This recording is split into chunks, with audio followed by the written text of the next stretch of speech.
So today, I guess we're technically on the eve of New Year's Eve, right? New Year's Eve.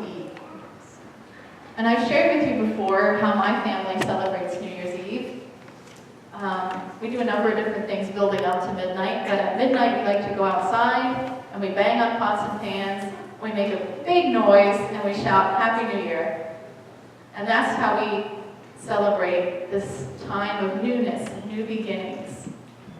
How do some of you celebrate New Year's Eve, I wonder? What do you do? What are some popular ways of celebrating in anticipation of the new year? Once the ball drop and make 14 plants our cup for the New Year tradition for the whole year. Right, yeah, so on New Year's Eve, watching the ball drop, and then New Year's Day is the pork and sauerkraut, right? Yeah, don't want to be lousy, as my grandfather would say. You don't want to be lousy. Apparently, so I used to think that meant you don't want to be like a crappy person. This is going to like lift you up, pork and sauerkraut, but it's actually literally you don't want to have lice. So I guess maybe the sauerkraut drives them away. I don't know. I'm just sharing the wisdom of my elders here. So what else do people do on New Year's Eve? We set off fireworks. Yes, we set off fireworks. Some of us like to do that in our own backyards, being good Pennsylvanians who love explosions, and others go and watch them elsewhere. I can remember one year I was in West Virginia, I want to say, for a service trip, and there was a huge canyon, and you went to the edge of it, and they set off fireworks from deep inside the canyon. So they were literally like right in front of you when they were going off. It was quite an experience, yeah. Thankfully, nobody got hurt. What other things do we do on New Year's Eve? Spend time with family? Absolutely. Party, right? Drink and be merry. Eat, drink. Eat first, right, Julie? Iced tea, coffee, water, right. Those were exactly the drinks that I was thinking of. I'm sure that's what all of you were thinking of, too. We make resolutions that we're never going to keep. Yes, that does happen on New Year's Eve, doesn't it? Mostly on the New Year's Day, though. I think that's usually on New Year's Eve, your mind is elsewhere, perhaps. But yeah, certainly the New Year is a kind of new beginning. And so some of us take on things that we thought we wanted to do for the longest time, and now the time is right. Now it's the time for a change. And so we take on these resolutions. And often, yeah. I'm really excited today. But yeah, often it doesn't go like we want it to go. Yeah. With a couple of weeks, if we're lucky, then our resolutions kind of crumble. What else? Anything else that people do for New Year's Eve? I have a very stark memory of when I was a teenager. My dad invited some of my parents' friends over. So it was all adults and me, a teenager. And we were down in the basement dancing to music, like rock and roll and disco and stuff. So if you can imagine this like teenage Pastor Cat dancing with all of these kind of older people, that was something. But dancing, certainly people go out and they dance and they or go out to bars and drink iced tea and yeah, and water. Yep, lots of water. But yeah, it's a time of celebration, right? The new year kind of brings up it's going to change, right? No matter what. And so there's possibilities within that change. Like the video that we saw today. So we wonder what will happen. And we hope, right? We hope for good things. We make resolutions, right? Because it's all new. It's a new beginning. In our reading today, the birth of Jesus is kind of like this magical New Year's Eve moment. Something new is happening that's opening a door to new possibilities for God's people. As we hear Simeon say, the holy and righteous man, which as I'm reading, I was thinking so much of George. I was like, listen to this. A holy man, righteous, involved in his community. I just thought so much of George. But Simeon, this righteous man, he speaks of this baby and says how much promise there is in this baby. And his name, so he's named, right? Jesus. Do you know what that means, Jesus? It means salvation. It's a form of the name of Joshua from the Old Testament Hebrew. And it means literally God's salvation. Jesus is named for what he is going to bring into the world. A new life, right? This new life, the baby, from God's people, born to Jewish parents, circumcised, presented at the temple, is going to bring new life, restoration, salvation, freedom for God's people, the people of Israel, the nation of Israel. But more than that, for everybody. No longer is this new life just for a small group, but for the whole world. How amazing! What a reason to celebrate, right?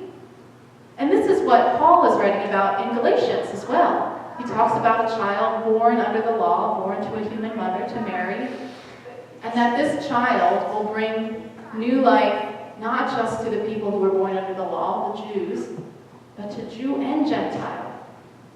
So before, there was the holy ritual of circumcision that marked somebody as a member of God's people. And now, what's the new holy ritual? Take a guess. Baptism. Water is involved. We got it. Baptism. Right.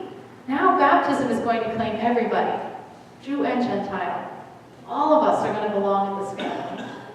All of us have a claim to this new life. That's a pretty amazing thing that this new baby brings. And we, like Simeon, we get to gaze upon that baby. We get to celebrate the life of that baby. We get to adore. And that fancy word for Christmas Eve that was in our song this morning, adore that baby. So I thought, as a way of celebrating Jesus, this new beginning, right? Because it's not just now. Right now we're kind of ripe for new beginnings because of the new year. But we get this new beginning all year long. Jesus is with us all the time. So I think that's worth celebrating. And worth pondering, too. What is the new life that Jesus will bring for us? What new life will Jesus make in our lives? How will that change us this year? What possibilities will that open? What things will fall away? What will we be freed from this coming year because of this baby and the hope and the salvation, the new life that he brings? So many possibilities.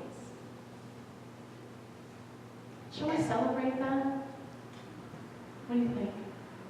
Should we make a big noise? Would anybody help me make a big noise? I do, of course I do.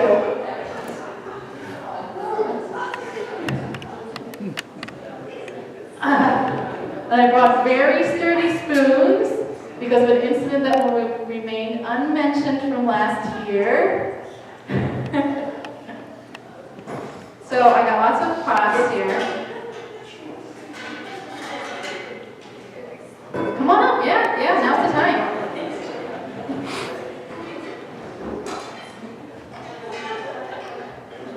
Come on, Rachel. I wasn't thinking of you. And I have some bells, too. Do we have a few more noisemakers out here? There we go. Oh, he's got it. Do you want to make noise, Brian? No, I'm not awake yet, Pastor. Well, you'll be awake in a second, let me tell you. You can tell these came from a daycare. How many bells do you want? 1, 2? 1 for each hand? There you go. Perfect. We have some clackers. Anybody want a clacker?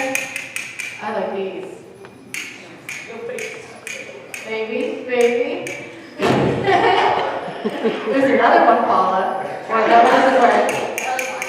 Charlie wants to flag it? Okay. We got some bells over here. There we go. Oh, Pastor Cat is always ready to make a big noise. Do you want a bell? There we go. Perfect. All right. So, pick them up. They're not going to make noise on their own there. All right, Rachel's got a very sturdy spoon. That's good. We weren't going to mention it, Rachel. All right, so I'll count down, right? Okay, 3, 2, 1. And then we're going to make our noise, and we're going to say, thank you, Jesus. So everybody can join in on thank you, Jesus. And of course, not thank you, Jesus, but thank you, Jesus, right? Okay, are we ready? Everybody? Okay. 3, 2, 1.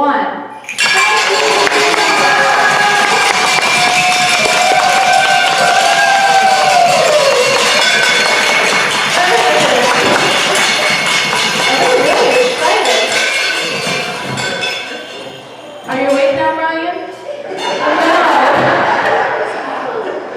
We tried. All right. So I'll leave the little, that can go right here. I'll leave this up here, and folks can come put them up after worship, okay? So I'm going to let you keep them. I know. So it's a service of celebration. It might break out. It might break out at some point during the service. Let's end this sermon in prayer. Let's say a prayer. Gracious God, we give you thanks for this baby Jesus who brings us new life and hope in the midst of all that's going on in our lives, the personal things that are weighing on us, the disasters that are weighing on nations and communities. We know that you bring light into the dark corners of this world and into the dark corners of our heart. And we give you thanks for those faithful people like Simeon and Anna and like George, who could clearly see that light and shared it with others. They are your messengers. They are your servants, just like us. So give us the courage to share that light as well. We pray